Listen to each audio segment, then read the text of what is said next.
photoshopped ourselves into a picture of a submersible to get immersed in the season Submerged. We're a team of three eighth graders and one fifth grader. The three eighth graders being me, Abba and Sambi, and the fifth grader being Adia. And this is our last year in the fall challenge. Aww. And we all also go to different schools, but we make up time on the weekends and the weekdays to meet up and do our fun. Nice.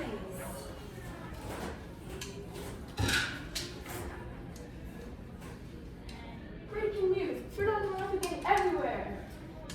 What is fertilizer runoff? Fertilizer runoff is when chemicals and excess nutrients get into the ocean and cause growth in our algae, right? And fertilizer runoff not only impacts our oceans, but it also impacts our climate. What fertilizer runoff does, it creates a top layer of algae on the top layer of the ocean, which blocks all sunlight to underwater plants. This causes them to die, and while the plants die, they also consume all the oxygen, which causes the fish around the plants to die. And this causes dead zones in the ocean, which are inhabitable to fish.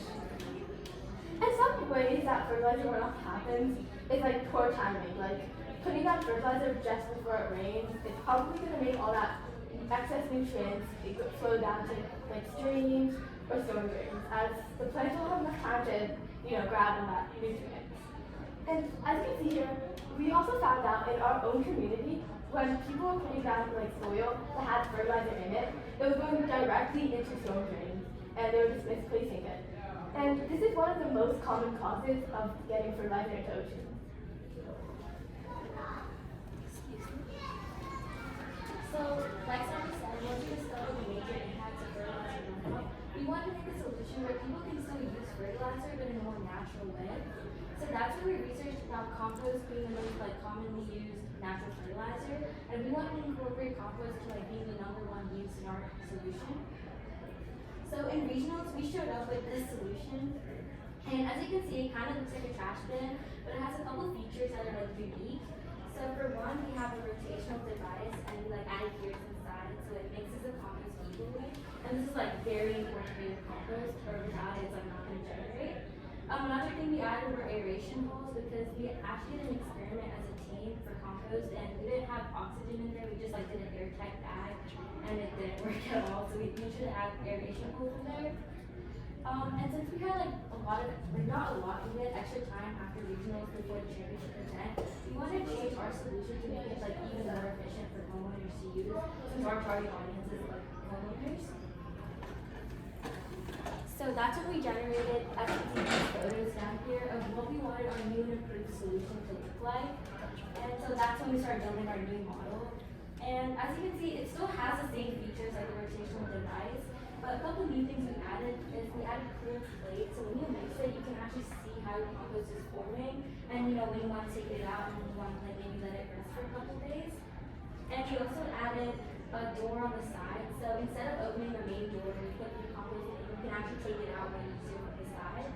And talking about putting your compost in, you have a sliding door up here, as your compost can kind of smell if it gets too rotten in. So we wanted to add an insulation door so it doesn't smell. And something unique about our solution is that we have 4 wheels at the bottom. And the traditional trash cans or recycled cans, they have 2 at the back and you tip it over and you drop it off. But if you fill up your compost bin, they're really heavy, and we want to make it really easy for people of any ages to easily move it around. And so that's when we added 4 wheels in there.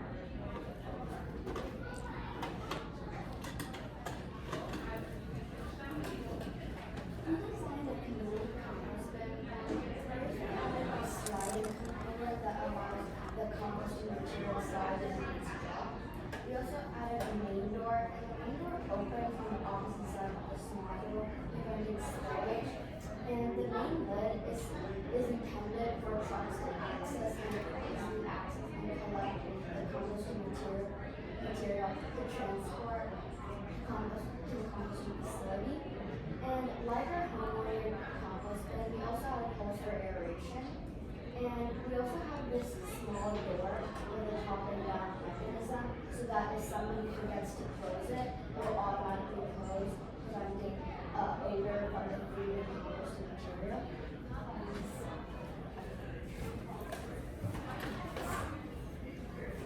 What is compost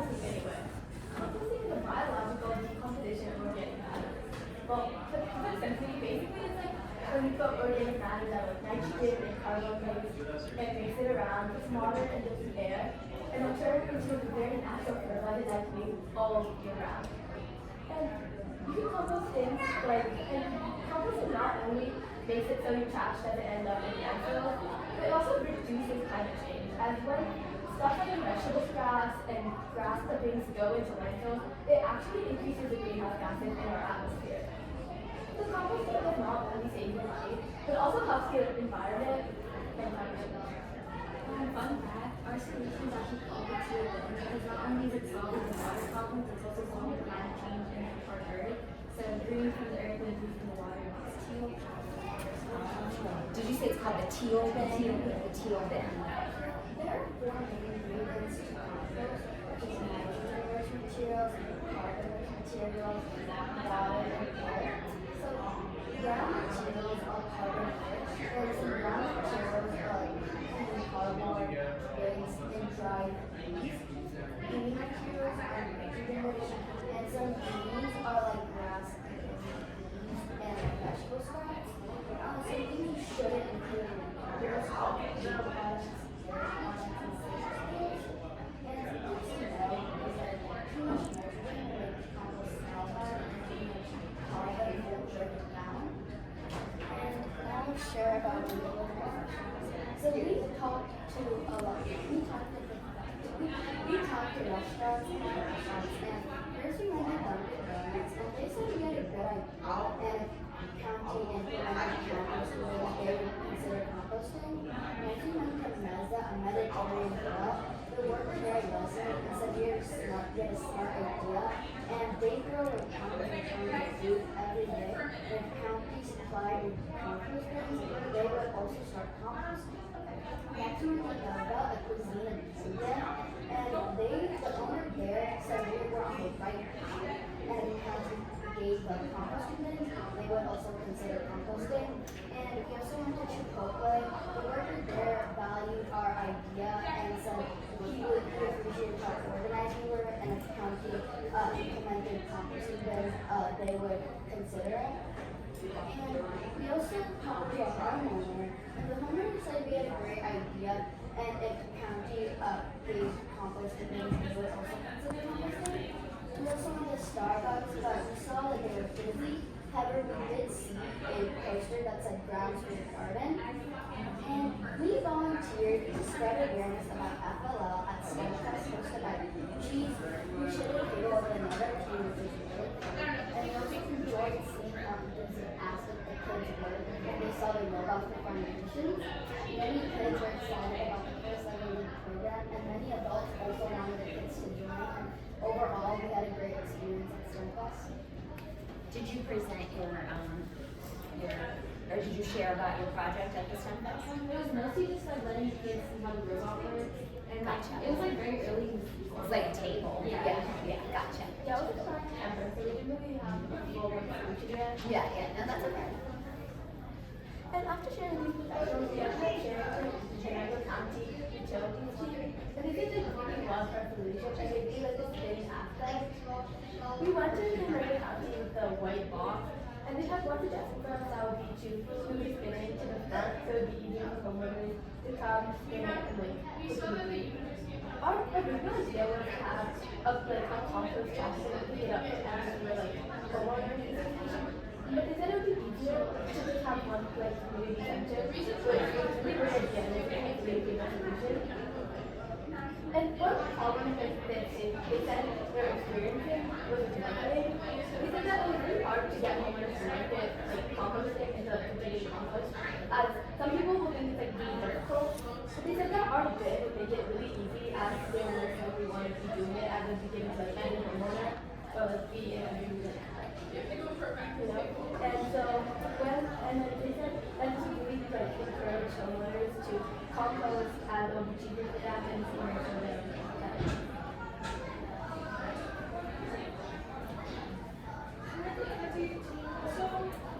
Suggested us to visit many lawn care companies. So one of the first we visited was Tree, and we visited the team there. And the leader said that he was very impressed with our idea, and he said we could change the world with this idea if we worked hard enough. And he also said that they throw away a lot of grass clippings when they cut into the lawns, and like they just throw them in landfills, and he would be very happy to donate to our cause. And he also said that like, a lot of people would be with us if we had made this. We also went to the homeowners association, and she said that our idea was great, and she really loved the models we made. And then she also said that her manager was out of state, but then when she came back, we should also present to her. So you guys plan on going back and presenting to her Yes. after this? Awesome. And we also went to land care, where we met a representative there, and he said that our idea was really good, and that if we took this to like the government, a lot of people would vote towards it being good. And he also said that he composts, but then he doesn't have like a garden or anywhere to put it, so it's just sitting there, and then he would love to put it in this bin and donate it to other people. And he also said that since compost, it's not filled with chemicals, so they can put it down all 4 seasons instead of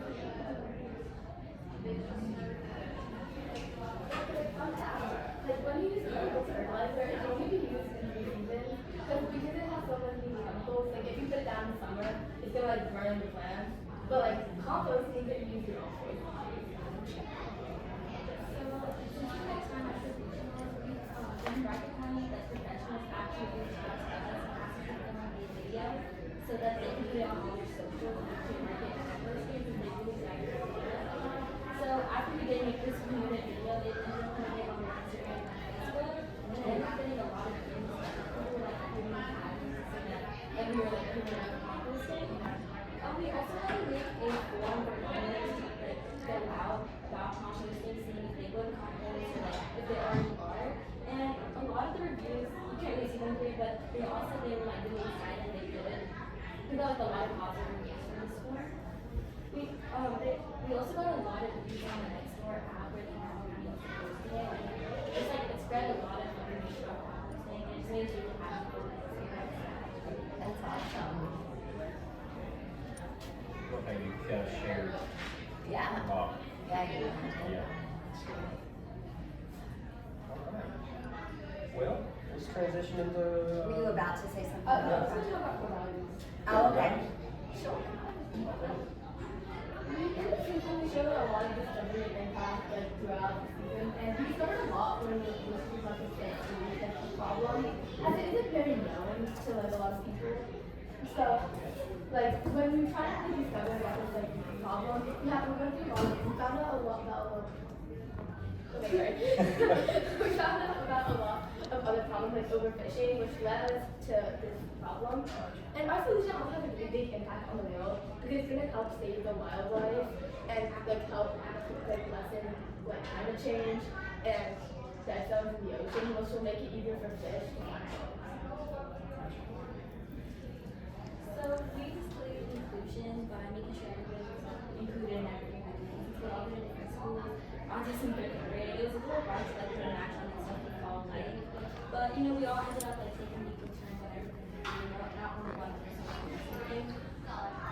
Teamwork again. If we're like robot name, we all make sure like have an opinion. Cause like it took us a really long time to come up with our name. What's good? Just curious. Right. We have a huge backstory on that too. We'll get to that. We'll get to that in a second. Yeah, so we just all really want to be included and we make sure that everybody has a chance to stay. We volunteer at Sunrise. Since we're sharing a table with another team, we work instead of competing, we work together to spread a wings so that has all out. And we show gracious professionalism and the ability to learn about. We compete with each other while still we respectful. We encourage each other's work and respect each other's culture. And when we volunteer at Sunfest, since we were sharing a table with another team, we ran runs on different launchers to honor each other's work and knowledge and doing throughout the season. We had a lot of fun this season in ways like lunch, snack, and rain groups. And we also had fun going in the cars between the professionals and talking about things we like school and other things. And we also had lots of fun at Snapfest with celebrations. And we innovated a lot this season because before we actually settled on fertilizer runoff, we explored a lot of different topics like overfishing and lost fishing gear, and we made an individual solution for all of these. But we felt that fertilizer runoff was the best because it was the least snow, but it had one of the biggest views. Nice. And we also continue to share core values after states. We showed core values after states, and when we were making the video for the technology, we had lots of fun talking and making errors. And also during the robot runs, we had lots of fun, especially with the scuba diver, because every time we messed up, he would lean across the border. That's awesome. Yeah. And we also discovered a lot more about fertilizer after regionals and championships to make our models and solutions a bit better. Awesome. I see your planner there. Yeah. Better for regionals, we actually we didn't really just destroy all of these things, but we did create a new planner, we planned the team, and then we merged all our ideas together. And now instead of having 4 runs, like what we had in regionals, we now have 5. The reason we have 5 runs now is that with a short amount of time for regionals, and we had a lot of new robot midway this season, we had to learn a lot about the new programming and a lot about that. And we were still as sure about the programming as we are now, and now we can fully say we got it. And now we want to continue our Australia, and now we want all this to be included. So now we have 5 runs and 6 on Australia. Nice.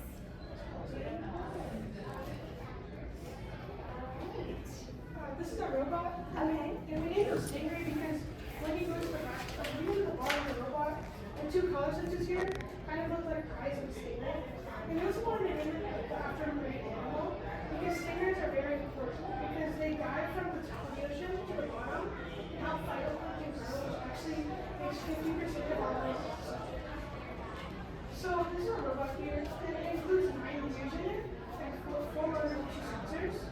2 sensors are color sensors, with 9 gears and 1 gear to control this area. And there are 2 gears to control this attachment area.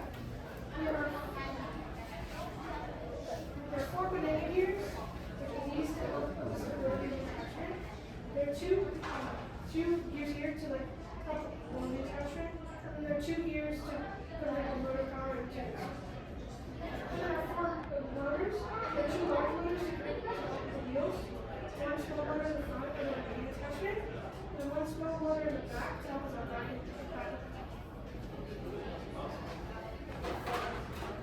You can bring the whole thing up here if you want to. Yeah. Sure. Free. Yeah, whatever you need.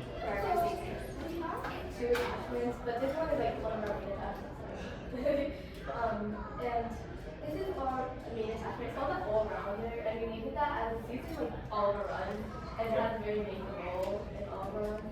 And this attachment is used to grabbing the coral segments and the water sample in run 1. And it's a passive attachment, and it's like that. You only No, I'd say just fine, yeah. Thank you, though. We don't want to touch We it. don't want to touch it. We don't want to break anything.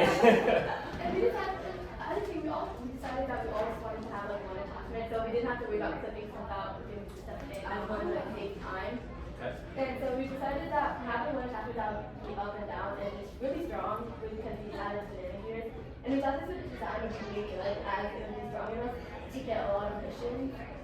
And we added this as an extension, so it could be able to hit the things that are really hard to grab, the coral reef, machine 4, and then the scuba diver.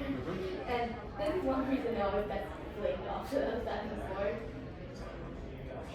So, which missions did you guys choose to do? We do mission 2 shark, mission 4 coral reef, and then the scuba diver, and then unexpected encounter, Okay. artificial habitat, sonar discovery, and then mission 11. That's a lot of missions. Yeah. This new mission, the coral nursery, to do the coral. Yes. you have anything else you want to share about your robot? Or, yeah. Project, anything else? Good?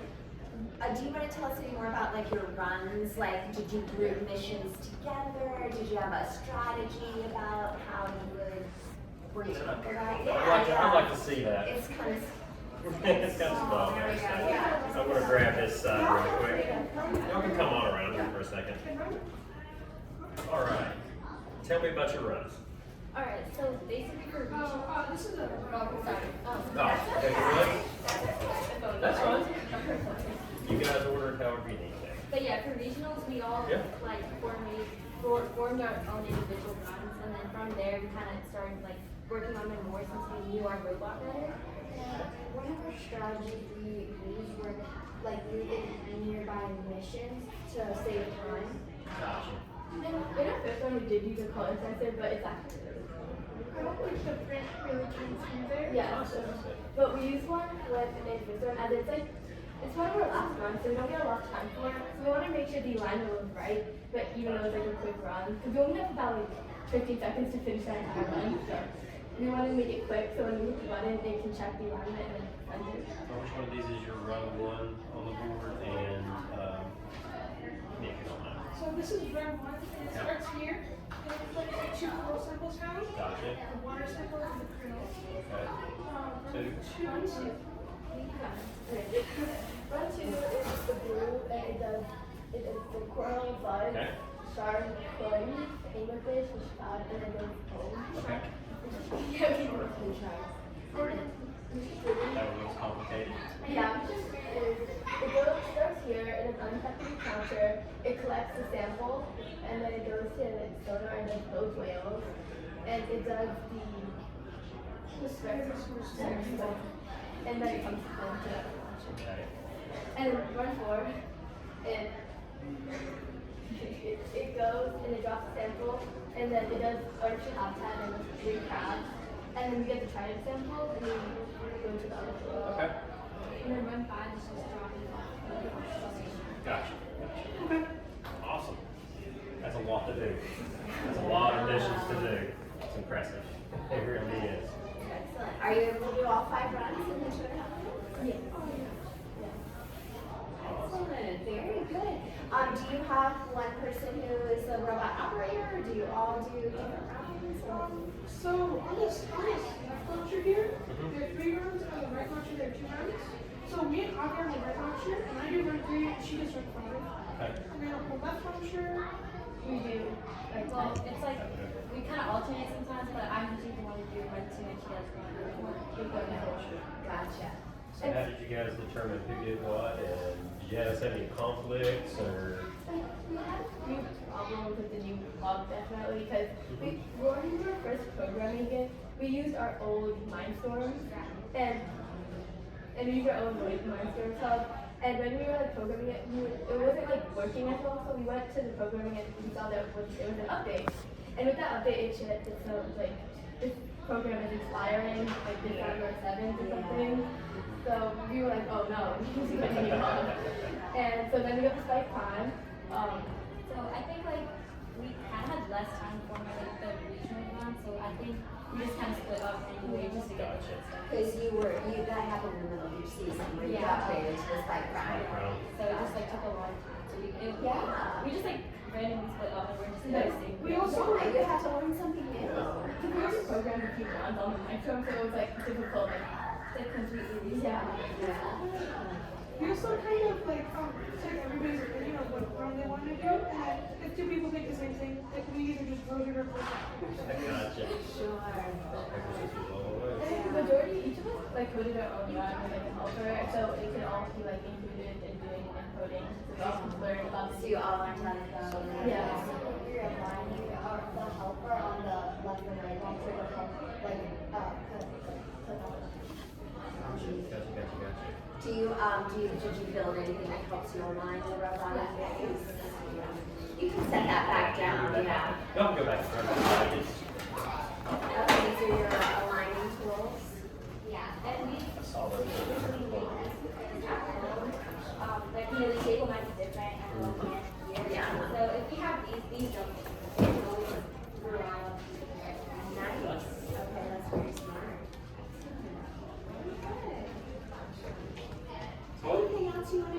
about your robot?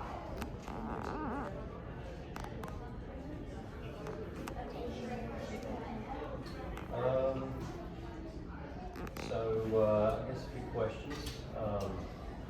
What was your favorite part about the robot and the programming? I think I really like beginning the program because after you already programmed everything, there's like so many more chances of error than happen. But when you like first start the program, it's like you can see what your robot can do and what it can't. Yeah. How was that transition between the EV, the Mindstorms, and the Spike? How did that go? On the Mindstorms, like the pink box here, there were actually there were 4 options. There was a back, forward, but there's also left and right turn, and we mostly used those. But on the new Spike Prime, there wasn't anything like that, so we had to move the individual motors. And we spent like 20 minutes looking for it on the wall. But then when we didn't find it, we like looked it up, we saw it didn't exist, so then we tried to learn how to actually transfer it. What resources did you learn to use? Did you learn for how to use the Spike Prime? Because that was probably like a big thing to do in the middle of the season. Or we saw websites that were like people who also have the same experience that they didn't understand how to like use it. Yeah. And a lot of tutorials on YouTube definitely just have programming and have many attachments with it.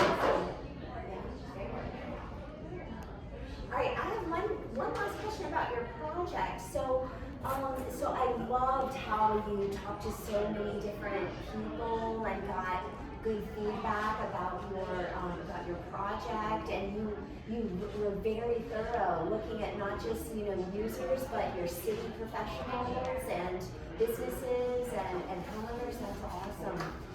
Can you tell me a little bit more about how you see your solution impacting people who are exploring the ocean?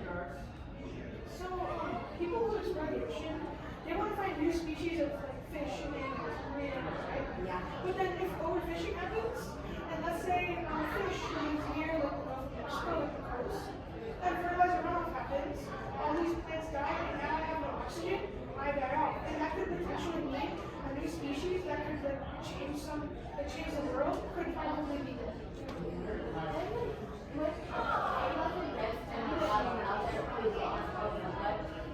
As I said, it's already pretty dense. Like the more algae that grows, it's gonna be hard to remove all the algae. So this by algae, but it's like consume the entire ocean. It's a deposit for fish.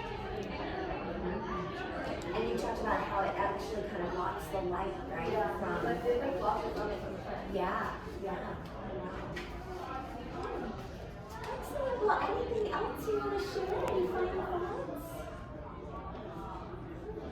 Okay. Well, we are super impressed. Yeah. Cool. Super Love the models. impressed. I love your models. Yeah, love your prototypes of your bins. Do you think you might want to try to build a teal bin? Eventually. Eventually. I love it. Yeah, and we like when we decided the model, we used a lot of like aspects because like we had the store because it goes automatically and stuff. Yeah. And we also originally turned it over, but then when we were like just doing a little thing, we realized that if we tilted like this door would open too, and everything would spill out. So we just had Gotcha. Very practical. Yeah. We don't have two models, 763 and blue. That's okay. I like it. Yes. Impressive, guys. Awesome. Yeah. Well, thank you so much for taking the time to share all of this with us. Good luck on the robot field today. Enjoy. Don't stress. Have fun doing it. Yes, have fun. Thank you, guys. Nice work. Thank you so much, Legoists. Great job. Yeah, good luck.